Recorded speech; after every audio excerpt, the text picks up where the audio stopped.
Hey there, skincare fans and waxing fans. This is Kathleen at Skin Blend. So today I'm going to cover nostril waxing.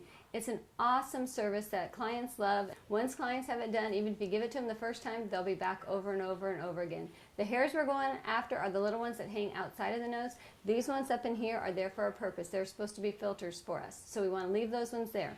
One of the most important things that we want to do is when we do this nostril waxing is that we want to have a pillow underneath so that the head is elevated a little bit so none of the wax comes back down inside of the nose. That's where the hard wax comes in really, really handy. This gentleman is Louis. He's a perfect person for us to do this on because he's got a lot of the things that we need to be careful with, including the mustache hair. So what I do is I protect the mustache and I have the client hold this Kleenex on both sides. You'll have to check in with them to make sure that they get it held correctly too, because they tend to slip down.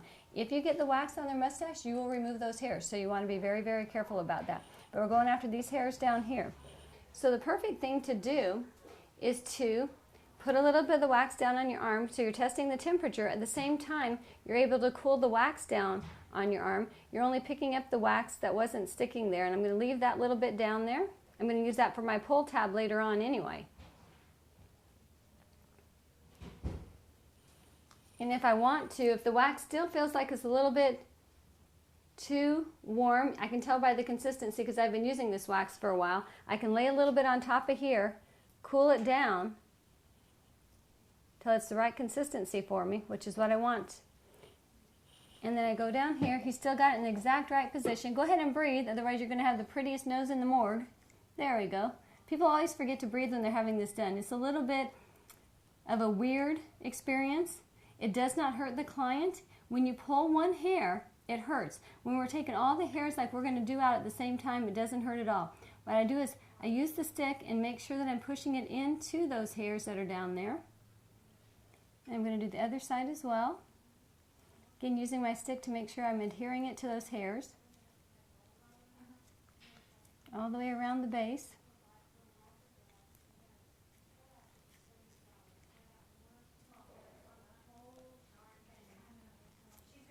Okay, and then I'm going to add a little bit more wax to it,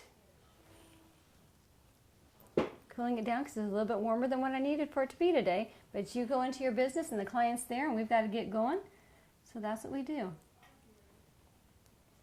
And the Kleenex will actually help me in the removal process as well. The hardest part of this is waiting for that wax to dry because the wax has to be hardened up or dry before we remove it. This is going to come in handy for my pull tab. And then this is probably one of the things that feels weird for the client. We're actually adhering wax to wax, and this has to be completely hard before we pull it. But it's a lot better than the other methods I've seen out there, and it doesn't hurt, which is our most important part. You can kind of tell if the wax is dry or not. Takes a little while. Okay, now I've waited just a little bit for it to harden up for us. Loosen it around the edges up here. And you go ahead and let go, Louis. The rest is my job. Now this is a very important step. The skin here has to be taut. You can't hold it and pull at the same time. So you have to tell your client to take their upper lip and put it over their teeth. They won't understand you, so you need to show them. Go like this. Perfect. Then what you do is you tell your client, I'm going to pull on 3, okay? 1, and we're done. Look at all those little annoying nose hairs. How was it? Did it hurt? No, not at all. It's weird, isn't it? Pulling one hair hurts. I was expecting it to hurt. Yeah, you're a little bit nervous, weren't you? Yes, I was. And I see one little hair over here, and usually after the wax, I can usually just kind of pull that one out. But if you see the before and after picture, it's wonderful. Today I want to show you some tricks for doing a really great earwax, another very necessary treatment for men, some women, but more men. I have always covered the hair with towels, but then I get wax on my towels and ruin my towels, so I don't want to do that anymore. The new trick is to use just an 8.5 by 11 sheet of paper, fold it in half. Okay, here's where his ear starts, and here's where it ends, and of course this is the top, so I need to make this a little bit bigger there. And here you go. Now if you spill any wax on here, you're not ruining a towel or the client's hair. Of course, my favorite wax to use on ears is the Cirepil Blue Hard Wax. That way if I get any on there, I'm not getting it on a towel, I'm not getting it on I'm not getting it on the client's hair, more importantly. So we're going to get all this little hair off of his ear.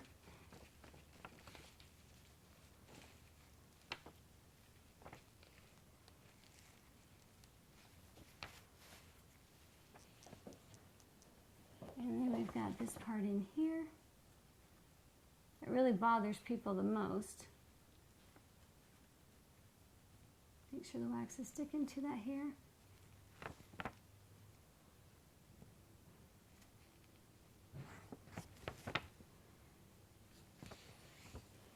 I'm going to make a little pull tab.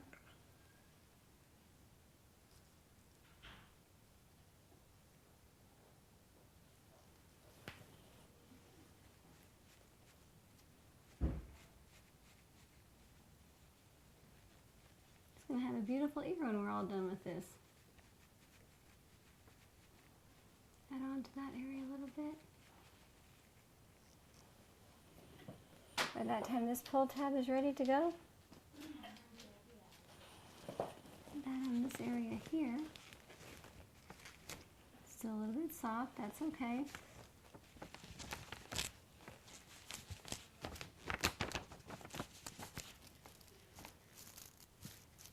Make sure it's hooked onto the hair is the most important thing. Didn't get that pull tab all the way in there. This can happen to you too. So when it happens, this is what you do. Just keep going. Glove sticks a little bit, no big deal. Make sure the wax is in the hair is what we want. I didn't get the pull tab on it all the way, but we can still make sure that wax is hard. So when we pull it, we get the hair. The whole in. Okay, on the pull tab, get this loosen just a little bit. Messy, but hair's out. That's all that matters in the end of the day. Hold that skin nice and taut. And the hair is gone. Beautiful hair, beautiful ear. This one back over here. Lift it up just a little bit. Hair's gone. Still sticking to the paper a little bit, no big deal. It's not the hair and it's not my towel. So I am happy. And the client should be happy too because he's got a beautiful hairless ear. A little bit of wax in here, shiny side to shiny side, gets rid of that real fast. Not the cleanest application, but the hair's gone. I think every gentleman looks better without nostril hairs and ear hair. I also think that anybody in a profession, like estheticians and dentists, where we're looking over people that are looking up at us, we should be very cognizant that the hair hanging out of our nostrils can be very distracting. So myself, my whole staff, women, it's not just men, we need to have the nostril waxing done as well. Lily, how do you feel after having your nose waxed and your ears waxed? It just looks so nice and clean. How do you feel about it? I think it was a great idea. Every man knows how distracting an occasional hair sticking out of his ear or nose looks, and they're difficult to get to with a trimmer and or scissors, looking in the mirror trying to do this. And you can't we've see all it. been there. Yeah. And you really can't see it to do it yourself. waxing is the only way to go. Hard waxing is the way you want to go when you're doing nostril waxing or ear waxing. For more information about our waxes, our skincare products, more techniques, I showed you a lot of things that can go right, some things that can go wrong, just so you can learn, because things do go wrong when you're doing. Check out all of our information at skinblends.com.